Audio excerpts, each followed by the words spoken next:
Uma boa noite para todos. Sejam todos bem-vindos a esta missa no segundo domingo do tempo da Quaresma. Na abertura deste tempo, nós falamos de Quaresma em termos de poda e muda. A poda das árvores e a importância da poda das árvores para o crescimento da árvore. É um período duro para a árvore, sensação de perda, sensação de estar um pouco sem as folhas, sem os frutos, ou largando folhas, mas ela é essencial para o crescimento posterior da árvore. Depois da poda, a árvore vem com força, vem com vigor. É uma renovação para toda a árvore. E os frutos futuros dependem dessa poda. Para ter frutos, para ter bons frutos, é preciso podar. Então nós falamos em primeiro lugar de Quaresma nesse sentido, de poda. Da gente ter a coragem de... Eu lembro que logo que eu cheguei aqui, ali ao lado da cantina que fica em frente à igreja aqui, tinha uma parreirinha de uva. E eu percebi que ela ficou um pouco assim, seca, ou as folhas um pouco envelhecidas, e eu não entendia bem. Alguém me disse assim: padre, tem que pedir alguém para podar a parreira. E aí eu pedi, na ocasião, o coordenador lá de Nossa Senhora de Fátima, para ele podar a parreira. E subi. Isso foi um sábado de manhã. Quando eu desci à tarde, no sábado, não tinha quase nada de folha, só uns galhos. Eu liguei para ele e falei: Pedro, não era para destruir a parreira, era só para podar a parreira. Perdi até a sombra que a parreira dava, você arrancou tudo. Ele falou: não, padre, é assim mesmo. Tem um pouquinho de paciência, espere um pouco, o senhor vai ver só, em pouco tempo. Eu não levei muita fé, não. Achei que ele realmente tinha pelado a parreira e que eu tinha perdido a parreirinha ali e que a coisa não ia adiante. Mas impressionante como depois a parreira veio com força. Cobriu ali a área com as folhas verdinhas, novas, até dando umas uvinhas. A gente não consegue colher porque o pessoal, as crianças vão lá antes e pum, tiram a verde para brincar. Mas ficou aquilo verdinho. Impressionante. Quase não dava para acreditar que aquele monte de galho seco ia virar aquilo ali. Tudo porque foi feita uma poda, uma boa poda. Quaresma um pouco isso. Falamos também da Quaresma em termos de muda do passarinho, né? Isso aí todo mundo lembra. A abertura da Quaresma, em uma das nossas missas, seja da quarta-feira de cinzas, seja do primeiro domingo da Quaresma, a gente falou da importância da muda, aquele período do passarinho, que ele larga as penas, que ele fica recolhido, cobre a gaiola com um pano branco, e aí você tem a sensação de uma pequena morte, né? Que ele perde as penas, fica feio, às vezes fica meio careca, e de repente vem lá as penas novas, o passarinho vem com vigor novo, com uma vida nova e com um canto novo. Então nós estamos vivendo isso. Tempo de poda, tempo de muda, segunda semana da Quaresma. No coração de hoje, da segunda semana da Quaresma, nós temos como tema a figura de Abraão, primeiro tema, e a transfiguração é o tema do evangelho de hoje. Em torno de Abraão, a ideia é a coragem de Abraão de mudar. Abraão viveu uma muda, uma poda, e ele já tinha uma idade avançada. E ele não teve medo. Deus chama, Deus pede, eu vou. E porque teve coragem de mudar, Abraão experimentou uma renovação da própria vida dele. É sobre isso que a gente vai falar hoje. E depois do Evangelho também a transfiguração, significando uma renovação, uma transformação, uma muda na vida dos discípulos. A primeira leitura que nós vamos ouvir hoje é retirada do livro do Gênesis. E ela narra a vocação de Abraão. Abraão sendo chamado por Deus para uma missão. Em diversos livros da Bíblia, a gente tem a história da vocação dos profetas, a história da vocação dos patriarcas. Cada história tem a sua particularidade. Vou dar um exemplo. O profeta Isaías, no livro do profeta Isaías, foi chamado por Deus ainda no ventre materno. A gente até canta: antes que te formastes dentro do seio de tua mãe. Ele foi chamado ali, no início da vida. Então é uma vocação de berço. Ele já nasceu chamado por Deus para a missão de ser profeta. Mas a história de Abraão é bem diferente. Quando Abraão foi chamado por Deus, ele já era idoso, um homem já de idade avançada. Abraão morava numa região chamada Ur, pertencente aos caldeus. Ele morava em Ur dos caldeus. Não é que tivesse assim uma situação estável, segura, mas ele era chefe de uma tribo, ele tinha onde morar, ele plantava e colhia, o que para o momento já era grande coisa. E a história diz que a vocação de Abraão é assim. O Senhor chamou Abraão e disse: olha o desafio, Abraão, sai da tua terra, deixa tudo para trás e vamos embora para uma terra que eu vou te mostrar.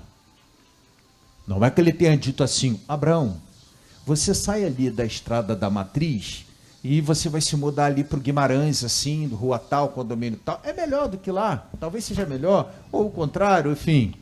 Não é que ele saia de uma situação de segurança e certeza para outra situação de segurança e incerteza. O que Abraão tinha diante dele era o incerto. Vamos para um lugar que eu vou te mostrar. Que lugar é este? Naquele momento, não foi dado a conhecer a Abraão. Na verdade, mais tarde, a gente descobre, lendo, que Abraão foi para Canaã. Ele saiu de Ur dos caldeus, e o lugar que o Senhor tinha como terra prometida era Canaã. Se a gente canta assim: caminhando eu vou para Canaã, já escutaram? Caminhando eu vou, é o lugar, o caminho, né? A caminhada da promessa, indo para Canaã. Abraão tinha uma tristeza com ele. O fato de Sara ser estéril, a esposa de Abraão, e ele não ter podido gerar filhos com Sara, a esposa. E naquela época, a pressão social para ter filhos era muito grande, porque se pensava assim: se uma família é numerosa em filhos, é porque Deus abençoa. E o contrário também era pensado. Se uma família não tem filhos, é porque Deus não abençoou. Então Abraão trazia consigo essa vergonha de não ter podido gerar filhos, o que indiretamente levava a crer: Deus não abençoou a minha família. Na hora em que Abraão foi chamado por Deus, olha que interessante, as coisas são assim: Abraão, sai da tua terra, deixa tudo e vamos para a terra que eu vou te mostrar. Farei de ti uma grande nação. Pô, o cara não tinha nem filho, como é que vai fazer dele uma grande nação? Você será o pai na fé de todos aqueles que creem. O seu nome será uma bênção. Abraão tinha tudo para desconfiar, pelo fato de a vida toda ele não ter podido ter filhos, pelo fato da esposa ser estéril e de ele já estar de idade avançada. Ele pensaria: poxa, desse mato que nunca saiu cachorro a vida toda, é agora que não vai sair, a coisa não vai adiante. O texto diz assim, ó: Abraão acreditou e foi. E porque acreditou e foi, Deus abençoou.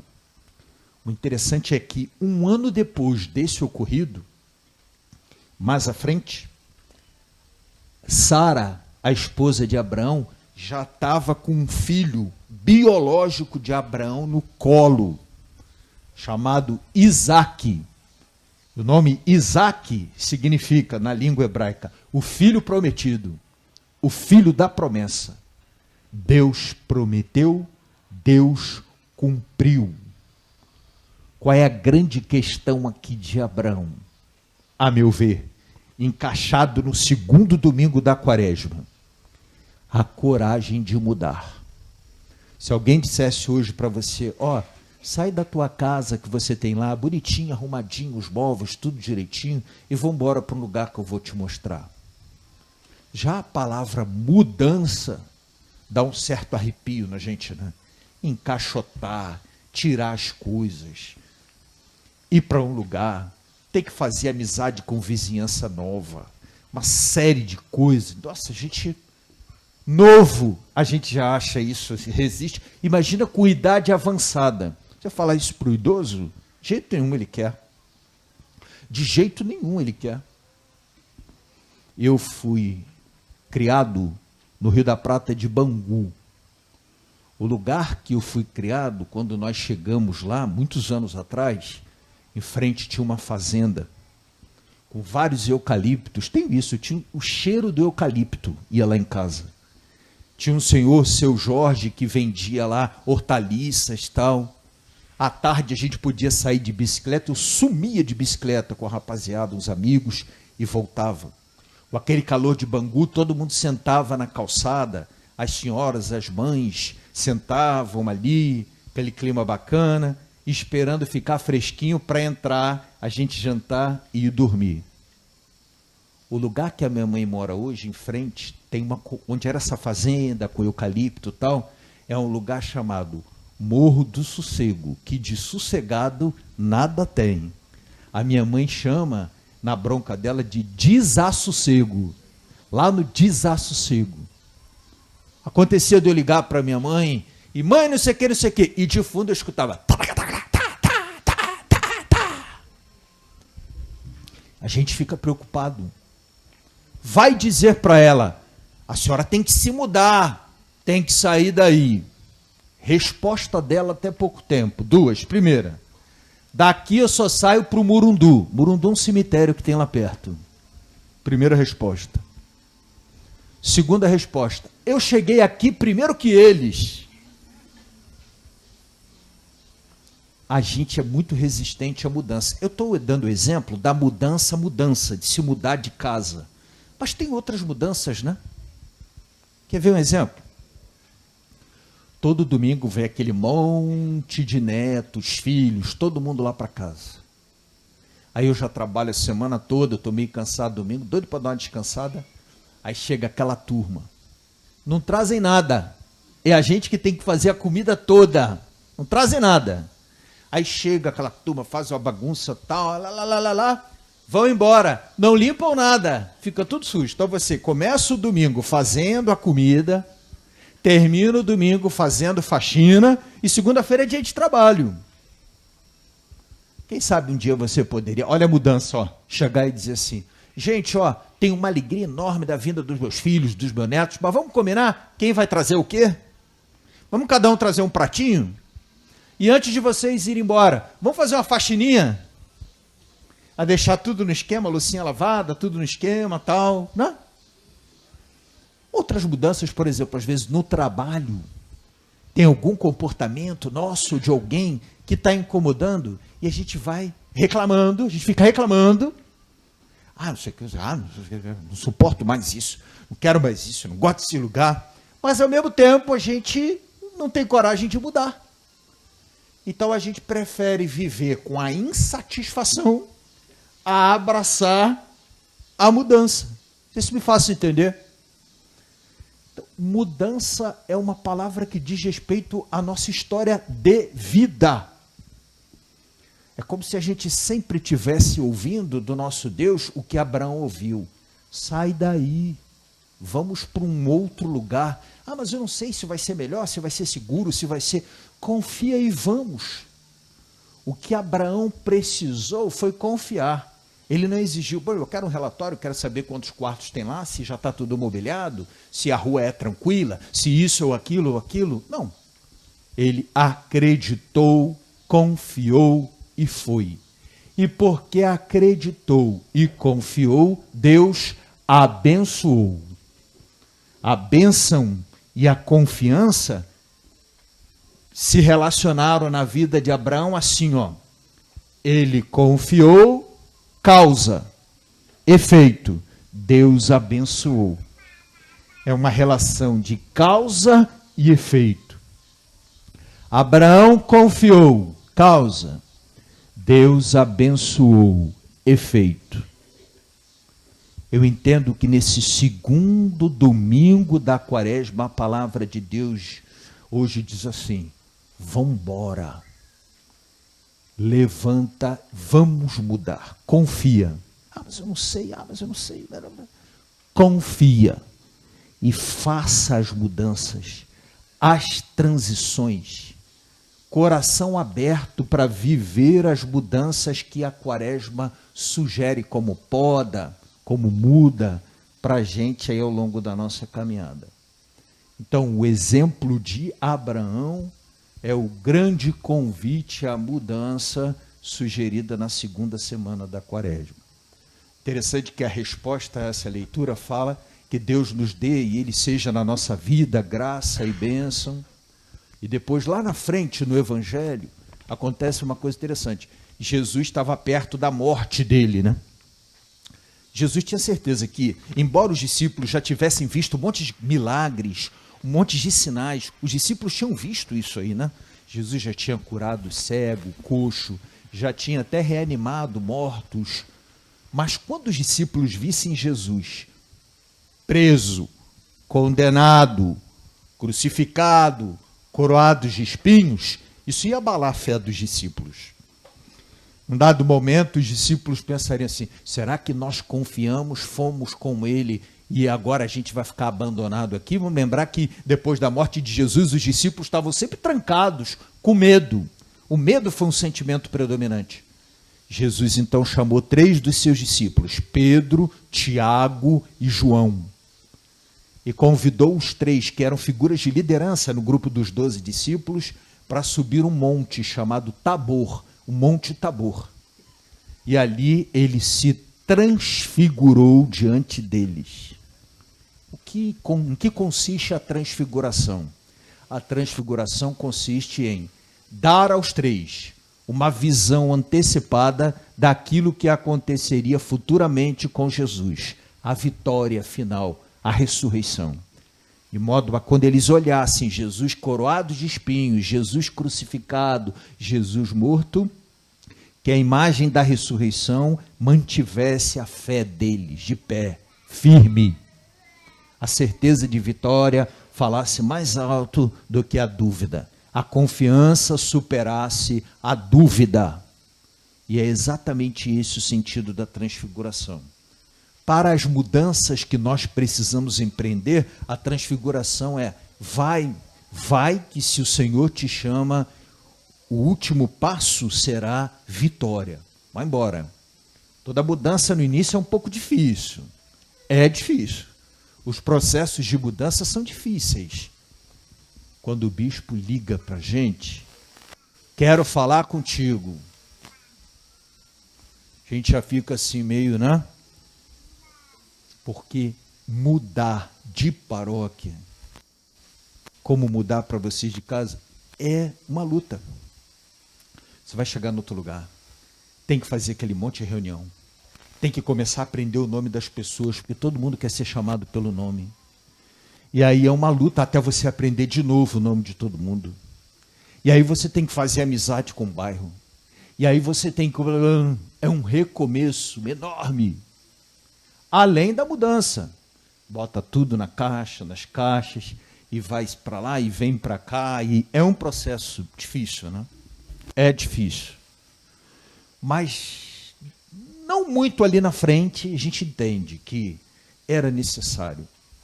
Para o crescimento do lugar que eu estava, foi importante que eu saísse. E para o crescimento do lugar que eu cheguei, também foi importante a troca. De modo que a gente sempre acaba constatando um pouco isso aí. Que as mudanças trazem muito crescimento para a gente.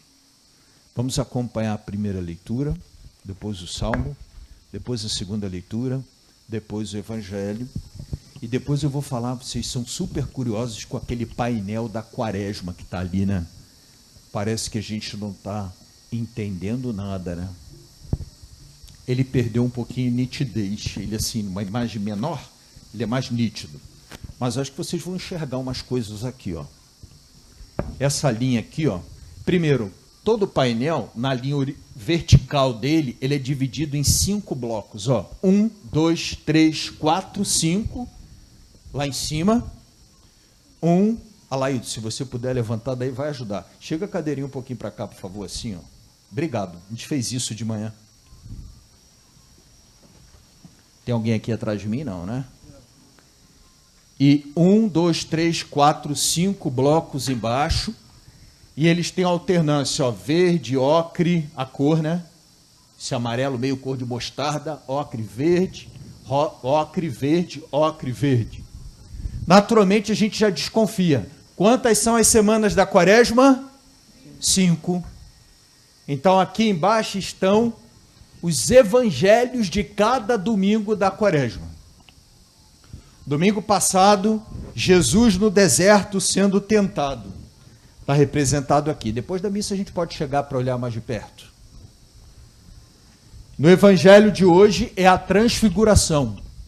Os discípulos estão aqui prostrados, talvez o pessoal mais de trás não esteja conseguindo ver, e Jesus transfigurado ao lado de Moisés e Elias, também transfigurados, os discípulos ali com o rosto por terra. O terceiro domingo da Quaresma, domingo que vem, é o domingo da Samaritana. Jesus que vai lá na beira do poço de Jacó pedir água de beber à Samaritana. E ali começa um diálogo de cura da vida, da história, do coração daquela mulher. Aqui está Jesus e aqui está a Samaritana. A terceira semana da Quaresma é o cego que nasceu cego, que diz: mestre, que eu veja, que eu seja capaz de ver. E o Evangelho ele tem um diálogo interessante, a gente vai ver lá na quarta semana da Quaresma, que no momento Jesus pergunta para ele: o que você quer que eu faça para você? Essa pergunta parece óbvia de Jesus, mas não é, não. O que você quer? Porque o texto diz que ele era cego e mendigo. Nem toda pessoa que é deficiente visual, cego, necessariamente é mendigo. Os problemas eram 2. A cegueira e a falta de sentido para a vida. E aí Jesus pergunta para ele: o que você quer que eu faça por você? E aí ele responde: mestre, que eu veja o que é mais importante para mim. Será ser curado fisicamente, no meu corpo, voltando a enxergar, ou ser curado no meu coração, na minha alma, e ser capaz de enxergar um sentido para a vida? E aí Jesus, é interessante que imediatamente ele começa a enxergar a resposta e seguia Jesus pelo caminho. São os 2 sinais de cura. Ele volta a enxergar e é curado no corpo, mas ele passa a seguir Jesus pelo caminho, deixa de viver ali como mendigo no chão. Então ele enxerga, entende um sentido para a vida, levanta e vai. Mas vamos deixar isso para lá, para a quinta semana, né? E aqui, finalmente, na quinta semana da Quaresma, Jesus chega na casa de Marta e Maria, e Lázaro tinha morrido, o amigo. E Jesus diz: Lázaro, vem para fora. E aqui está o texto da ressuscitação de Lázaro. Nessa linha maior aqui, que mistura as 2 cores, ó, o verde e o ocre, está misturado sem divisões. Aqui está o centro do tempo da Quaresma, que é a Semana Santa, o que a gente celebra na Semana Santa, o Tríduo. Não incluindo a Páscoa, que vai chegar um outro painel para o tempo da Páscoa. Essa cena aqui, ó, Jesus em cima do burrinho, a turma com palmas e mantos, aclamando aqui, ó, o pessoal com a palma na mão, aclamando Jesus como rei. Que dia é esse? É o Domingo de Ramos, que abre a Semana Santa. E a Semana Santa vai até a Sexta-feira Santa, porque a partir do sábado à noite já começa a Páscoa. E aqui está, nesse recortezinho aqui em roxo, Jesus crucificado. A cruz dos ladrões e a cruz de Jesus. Então aqui está atravessado no centro da quaresma, né? Aquele que é realmente o momento mais forte da quaresma, na Semana Santa, onde a gente celebra ali o núcleo, o centro dessa caminhada quaresmal de Jesus. Na linha de cima, que volta a ser dividida em 5, estão as primeiras leituras do Antigo Testamento de cada domingo da quaresma. Não vou me estender muito, ó. Aqui está Jesus, na primeira leitura lá, a queda dos primeiros pais. No primeiro domingo da quaresma, a primeira leitura foi Adão e Eva sendo tentados e caindo em tentação. Aí o evangelho foi Jesus sendo tentado e vencendo a tentação. Então tem uma lógica bastante interessante. Ali é Abraão com Sara, o anjo e o sacrifício de Isaac. Deus pediu que Abraão oferecesse aquele filho que ele tanto desejou a vida toda em sacrifício. Isaac já era um rapazinho. Isaac e Abraão, aquilo era uma dor enorme para Abraão, mas Abraão foi, Deus disse, não, basta, já conheço a sua fé, daí por diante. E aí aqui a gente tem a sequência, ó, do momento de escravidão no Egito, a sarça ardente, lá em cima, o Senhor revelando a Moisés o nome dele, aqui Moisés com as tendas no deserto, e aqui a posse da terra prometida, lá a queda das muralhas de Jericó. Entenderam direitinho? Tem uma linha aqui toda roxa, ó, que é a linha do nosso tempo, para entender que nós estamos nessa linha roxa aqui, ó. Se você chegar mais perto depois, você vai enxergar imagens do nosso tempo. Quer ver uma imagem muito boa? BRT cheio, olha aqui, ó. É um BRT, tá muito cheio. Só faltou a porta aberta. Andando de porta aberta. Tem aqui, ó, um BRT. Tem uma outra cena, o cara trabalhando a terra aqui, e um outro descansando, porque descanso faz parte da vida também. Não é a vida toda para descansar, hein? Tem que trabalhar. Mas para quem trabalha, o descanso é merecido. Tem uma outra cena aqui, ó, pessoal vendo televisão. Esse cartaz já tem mais de 20 anos. Se fosse hoje, a televisão teria sido substituída pelo celular. Aqui, um cara assassinando o outro, a violência com a arma atirando no outro que está caído. Aqui uma prisão, uma cadeia. Aqui um carro, que é uma cena normal. Aqui um tanque de guerra. Aqui, ó, 2 cigarros e uma seringa. Representando um pouco assim, o que a gente experimenta e vive no nosso tempo. Lembrando que esse cartaz aqui, isso aqui, já é essa imagem, né? O artista que fez isso fez há bastante tempo. Então aqui está toda a nossa caminhada desse período da quaresma e a gente vai acompanhar agora